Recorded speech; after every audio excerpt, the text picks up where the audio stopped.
Hi everyone. Welcome to the part 2 session of day 5. Right? We are proceeding ahead with the constituent of material that we were discussing at that time. In tomorrow's lecture, we will continue with the kind of material that we have to use in the chassis frame structure or the different components.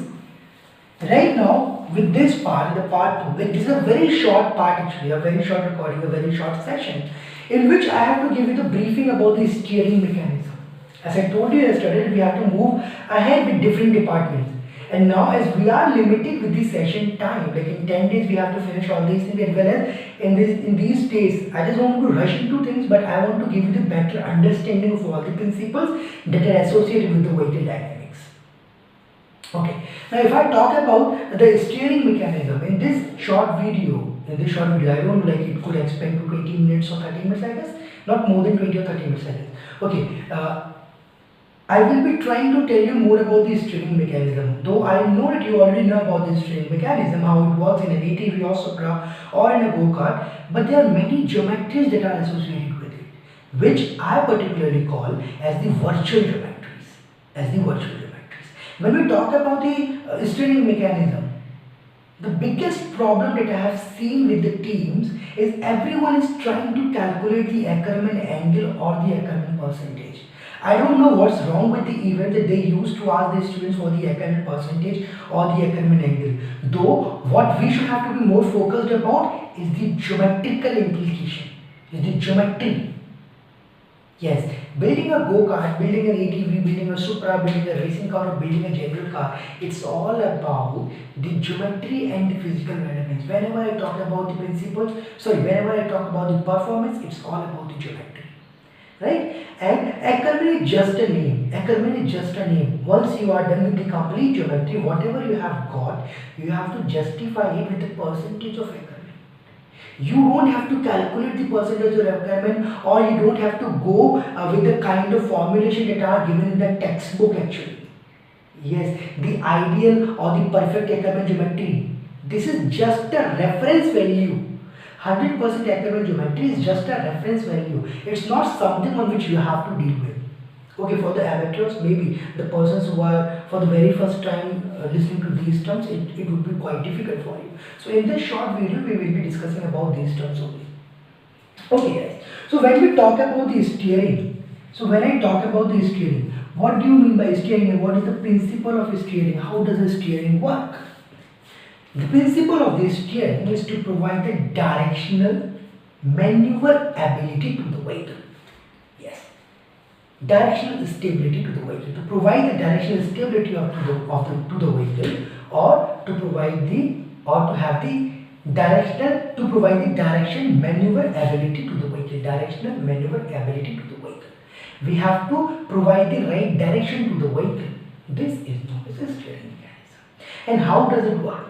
Now, steering comprises of the certain links, certain mechanism through which our vehicle's steering mechanism work. If I talk about the bicycle or the bike, how do you steer it? You take your handle, give it a turn, give it a slight turn, right? Give it a slight. You apply the force or you apply the movement. Yes. What do you apply? If anything is rotating, what do? You don't slide it now. You don't slide it to provide the. You don't slide it. You provide the curvature. See, along the hinge, along the pivot, I am providing the curvature. It means I am providing the movement.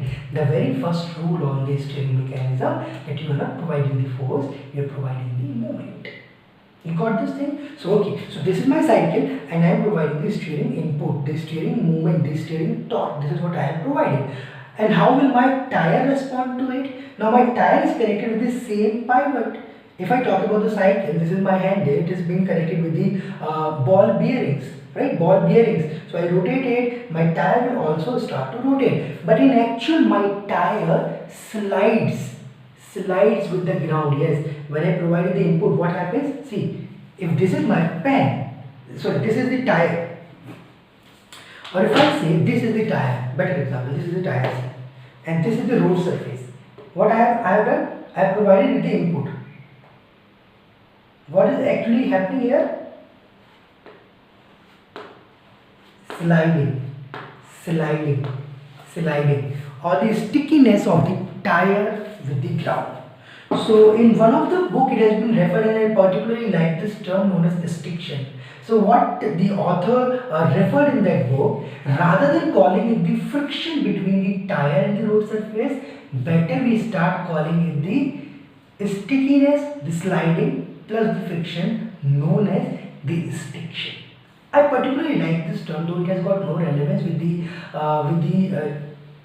mathematical calculation, I guess, the calculation, or with the theories of the science, the physics. It has got no relevance if I particularly talk about this term, but I particularly like this term, so that's why I share it with you. So basically we are providing a sliding input to the tire, the stickiness of the tire on the road, the rubbing of the tire on the road surface. This is what is actually happening. This is what is actually happening when you provide the steering input to your vehicle. Now what happens to your four-wheeler? What actually happens to the four-wheeler when we apply the steering input, when we provide the steering input to the four-wheeler? How does it happen? Now if these are my tires connected with the hubs, over the stub axle is the dead axle. Dead axle is something which does not rotate, but over which something rotates, right? Over which a tire rotates. So these are the dead axles, the stub axles, which are connected with the tire or the wheels, with the bearings, right? With the bearings, and your tire rotates over it. The front, I'm talking about the front part. Your tire rotates over it. Your tire rotates over the stub axle. Now this stub axle is connected with the knuckle, and this knuckle is connected with your chassis frame structure through the hard points or the suspension arms known as the upper control arm or the lower control arm, or maybe you are using just any one of them, or maybe you're not even using any of the arms. You're directly compounding your hard points with the knuckle, right? Like it happens in the go-karts or in the normal carts or in the wagon carts, right? So now this is what is happening here. These are my tires. Now if I have to provide a directional input to the tires, how do I have to do it? To provide the directional input to the tires, these hard points here, these hard points should not have to be rigidly fixed to the chassis frame structure, but should have to be pivoted. So what will happen? See, what will happen? My tire can freely rotate.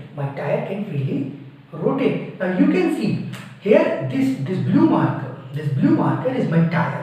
This is my stub axle, right? This is my stub axle over which my tire is rotating. Stub axle, this black marker is the stub axle, this is the tire. The stub axle over which my tire is rotating. Now this stub axle should have to be pivoted. How to provide a pivoting action to it? I have added one more bar to it. See, these are fixed connected. Right? This can rotate. Now these are fixed connected. So if this rotates, this will also rotate. Right? These are the fixed geometries, like over which your tire is mounted. Your tire is mounted over it with the help of bearing. With the bearing, this is mounted over it. Right? It can't go out. Now this is fixed connected with my stub axle. So now the stub axle isn't rotating, but my tire is rotating. And this is known as kingpin. This band is known as kingpin. Or maybe in any of your vehicles, like the ATVs, the Supras, you won't find the kingpin, a physical object in the place of kingpin. What you will find, your stub axle or your knuckle is directly mounted with the tire, and there are hard points. There are some of the points here from here. There are some of the points over which it can freely rotate. Right? The upper control arm point, the hinge joint, the hinge point, the hinge joints. Right? Here it is the hinge joint. This hinge joint is connected with something with the chassis frame structure, with anything over the chassis frame structure. Like here I have got the C clamp, this is a bolt, the C clamp is directly mounted with my chassis frame structure, and this can rotate over my chassis frame. Right? And with which my stub axle is connected. So here I have got one pivot point. So I can say this is my tire.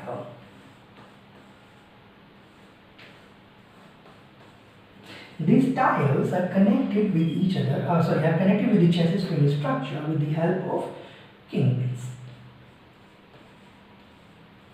These are the pivot points, right? So these are the pivot points. So if I will just touch this kingpin and start rotating, I can provide the direction to this tire, and if I touch this, I can provide the direction to this tire also. Very cool.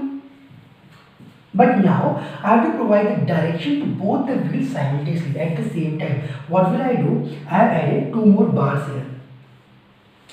Right? Now I can handle it and provide the direction. It's not sufficient. I need to provide the direction with one hand only. What should I do? I connect it with a link. Now if I will use a solid link, what will happen? These two will become the fixed pairs. Fixed pair. So I use the pivot again here. Now by using the pivot, what can happen? If I provide the translatory motion to this bar, this rod, this link. If I provide the translatory motion to this link, this will start. Here, this will move here, this will move here. These two will start moving. Your tires will make the car. You got this point? Right? This is the basic principle of, or this is the basic design of the steering mechanism in any of the vehicle in the world. The tires connected with this kingpin and then the steering arm. This is known as the steering arm. The extension to the kingpin is known as the steering arm. Right? Now the steering arm, and this is the pivot, steering arm again connected with the pivot, the connecting rod, and again the second steering arm pivoted with the other tire.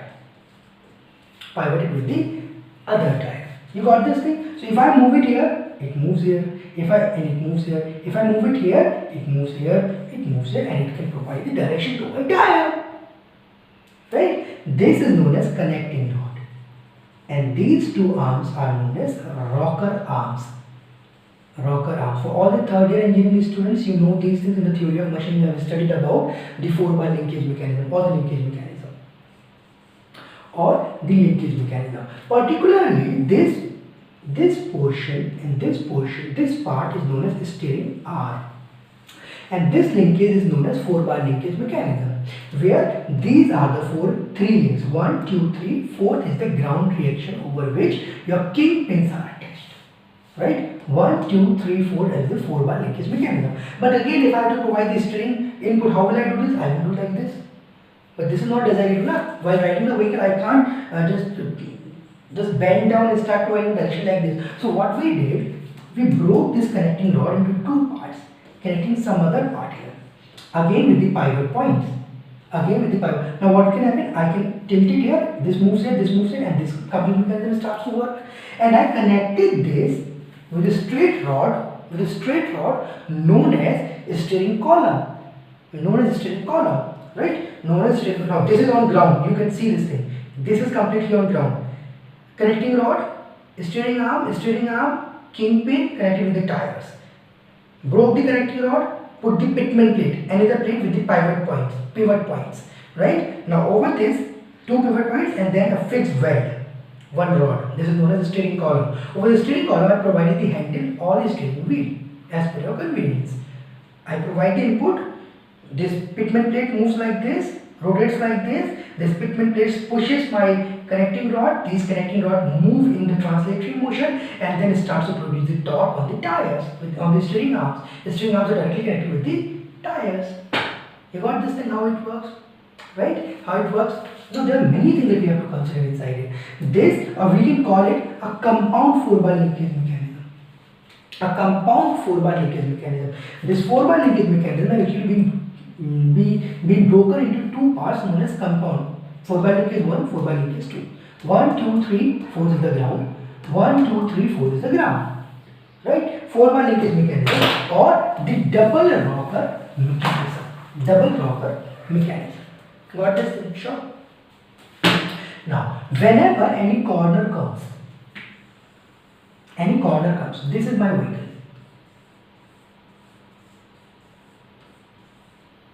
My vehicle has to encounter this corner. Now see, this is the inner wheel and this is the outer wheel. What is going to be the length of course? For the inner wheel, the length of course, take it R, take this track width to be small t. For this tire, it is going to be R plus T. For the inner tire, it's small r. So inner tire cover 2 pi r and outer tire cover 2 pi r plus T. Similar for the rear tires. How is it even possible? How is it even possible that my inner tire is moving slower, outer tire is moving faster? How? Right? It means in the rear we have got the differential, more power has been given to the tire which needs more power. Right? right? The power distribution, the torque distribution, velocity distribution can be done by the differential. Or in the front tire will only follow the motion of the rear tires. You got this thing. Now, how do we do this thing? And now, this is not only the case. Consider this thing also. The inner wheel should have to cover, see the tangent on this, theta. The tangent on this is theta plus alpha. The inner wheel should have to turn more, sorry, theta minus alpha. Theta minus alpha. Inner wheel should have to turn more while the outer wheel should have to turn less. This is the point of concept for the steering geometry. Let's not go into the differential or the transmission. The point of concept for us is the inner wheel should have to turn more while the outer wheel should have to turn less. Outer wheel should have to turn. I have told you this is a 4x linkage mechanism. Take it the left wheel, take it the right wheel. Left wheel is connected with the steering arm, right wheel is connected with the steering arm, right? The steering arm is connected with the, I told you the pitman plate, and pitman plate is directly, with the kingpin is directly kingpin is directly connected with the steering stub axle. With the stub axle I have the tire, right? My tire moves over the stub axle, and I have to provide the direction to my, along my axis. This can rotate along the axis, right? This can rotate along the axis.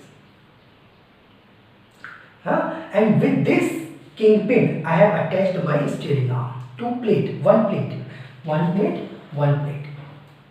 So I can just touch this plate which is being extended. I move it, like I push it here inside, I push it inside, left, I push it right, my tire moves in this direction, right? This complete moves in this direction. It makes a R. Same is the case for the right part, right? Now I can push it. What I did, if I am going to have a solid connection here between these two, it becomes a rigid link. So what I did, I used the pivot again. So I move it in this direction, it moves in this direction, it moves in this direction. I move it in this direction, it moves in this, it moves in this. And further I broke it into two parts. Or in some of the vehicles, in most of the vehicles, like if you are going for Supra, ATV, or if you are seeing any of the passenger vehicles, they have got a rack and pinion set.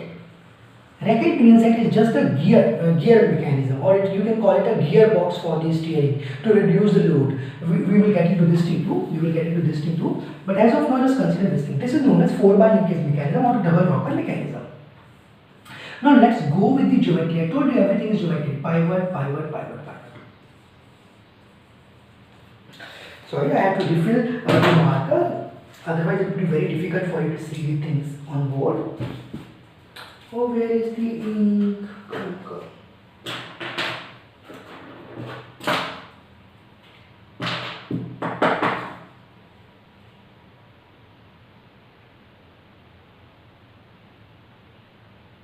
This is my fourth straight lecture. My pen is also saying okay sir, my marker is also saying okay sir, let me go.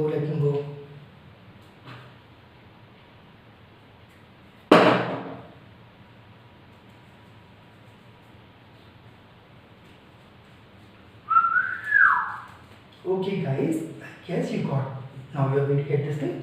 Okay, now 1, 2, ground reaction, right? Okay, now with the geometrical interpretation, just go with the geometry. These are absolutely perpendicular to each other, right? It means steering arm 1 or steering arm 2, or I can get rocker arm 1 and the rocker arm 2. Rocker is the theory of machine word, where the steering arm is the automobile world, right? The steering arm is the motorsports or the automobile world, while the rocker arm is the machine world or the mechanical world, right? Now, this is the connecting rod. In our case, if you are using the pitman or you are using the rack and pinion, this becomes the tie rod. We call it the tie rod. And these points, the pivots are known as tie rod ends. Now, the connecting rod and this. What will happen if these are all connected with the pivots? If I provide the input in here, the length of the connecting rod cannot increase, right? Or the length of this arm cannot increase, and everything is being pivoted together. It means the double rocker mechanism. That's why he said rocker means if anything constrains the motion of the other, it's rocker. The connecting rod, here, see connecting rod. So if I move the connecting rod here, this will move here somewhat, right? But now as these two angles are equal, both are parallel to each other, if these both are parallel to each other, what will happen? It will also move by exactly same degree, and it is connected with my tire. It means if I provide a direct steering input to this geometry, call it the geometry 1. If I provide the steering input to geometry 1, what will happen? The initial angle, the internal, this is the inner tire, this is the outer tire. The inner tire and outer tire rotates by same degree if both are parallel to each other. Steering arm A, steering arm left is parallel to steering arm right. What will happen? The inner angle is equals to outer angle. Right? You can notice this thing now. It moves by theta angle, it will also move by theta angle because the length of the connecting rod is exactly same. Now, go to the geometry 2. Let me check it on mobile if this part is visible, this area is visible or not. Wait for a second.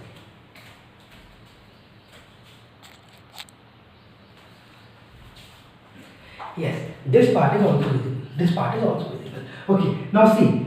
What will happen if I have my steering arms inclined in this direction? I provided a steering input here. This will move by theta degree. Again, this will also here now. So this will also move by. This will also move by theta degree, right? In actually it has changed this value from here to here. It moved by theta degree and it also moved by theta degree in actual. But the relative angle, the actual angle, earlier I could say both the steering arms are connected with the alpha angle.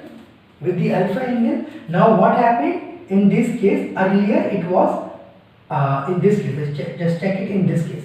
Earlier, the angle was alpha. When I provided the direction in this direction, I provided the angle. What happened? Alpha plus theta is the final angle. Right? Is the final angle. And in this case, what is the final angle? Alpha minus theta for the outer and for the inner. Our problem solved that we need our inner tire to move more and the outer tire to turn less. Now if I go with the opposite geometry,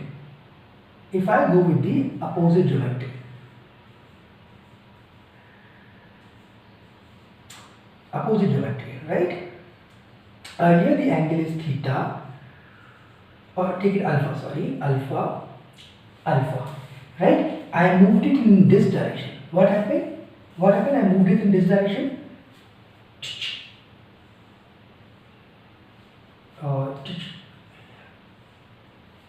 I moved it in this direction and in this direction. For this case, the inner angle will be theta minus alpha. For the outer angle, it would be theta plus alpha. You got my point, right? Sorry, alpha minus theta, alpha plus theta. You got my point? Now, what Ackermann did, Ackermann said this position, Ackermann was the very first person who analyzed this thing and gave it a name. Even earlier to him, people were using these things, though they never named it. Right? He said it, this is known as parallel Ackermann. He realized this equation. This is known as Ackermann. This is known as anti-Ackermann. Right? So you never have to calculate these things. You design your own steering, whatever the requirement you need as per your turning angle. Right? Decide all the factors, and then only find out the Ackermann percentage. What most of the people used to do, first they used to consider the 100% Ackermann geometry, and then they start solving the problems and doing all the mischiefs that are actually not required in the calculative process. Right? You are not doing the calculation just to show it to judge or to anyone. You are doing it for yourself. Okay. Now, what do you mean by 100% Ackermann? I just took this name. Ackerman said, like in the vehicle, the geometry 2, I'm talking about the geometry 2. He said, if the steering arms meet at the rear axle, steering arm meet at the rear axle center, the extension of the steering arm, the extension of the rear steering arm meets at the rear axle. This is going to be known as the perfect Ackermann geometry or 100% Ackermann geometry. Now the only thing is, with 100% we means your this intersection will be either at this position or maybe at this position or maybe at this position, maybe at this position. Just to take the reference, we took the location of the rear shaft at the 100%. It has no relevance with the vehicle. None of the passenger vehicle, none of the race car has got the 100% Ackermann. No. So never ever design a vehicle while considering the 100% Ackermann. Right? Only thing that you have to consider are the jacking forces, the slipping forces, the torsional loads that are available while cornering. These are the only things that you have to consider, or you have to consider the minimum turning radius that you require, that you need for a vehicle. You never have to worry about the Ackermann percentage. Whatever the geometry that you have got in your vehicle, once you get it, then determine the Ackermann percentage. Got my point? Okay, so tomorrow in the second part we will be discussing more about the steering geometry, and we will get into the deep depth of the virtual geometries of the steering mechanism.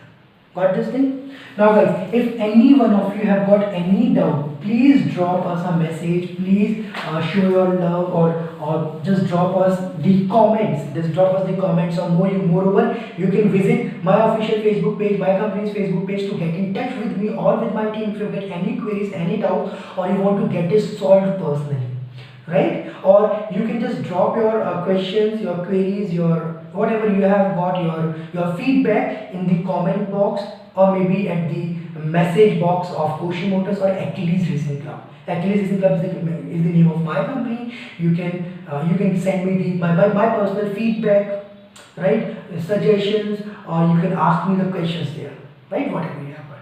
Okay, guys. Looking forward to meet you all tomorrow. If you've got any doubt, please feel free to contact us. In the meanwhile, I will be suggesting some books. In the very first lecture, I have told you to go through the Carroll Smith, the fundamental vehicle dynamics, right? As tomorrow we move forward with the vehicle dynamics or steering mechanism, please go with the go with which book? Okay, go with the fundamentals of vehicle dynamics, steering chapter. Please go with that, right? Okay, guys. Thank you very much. Bye.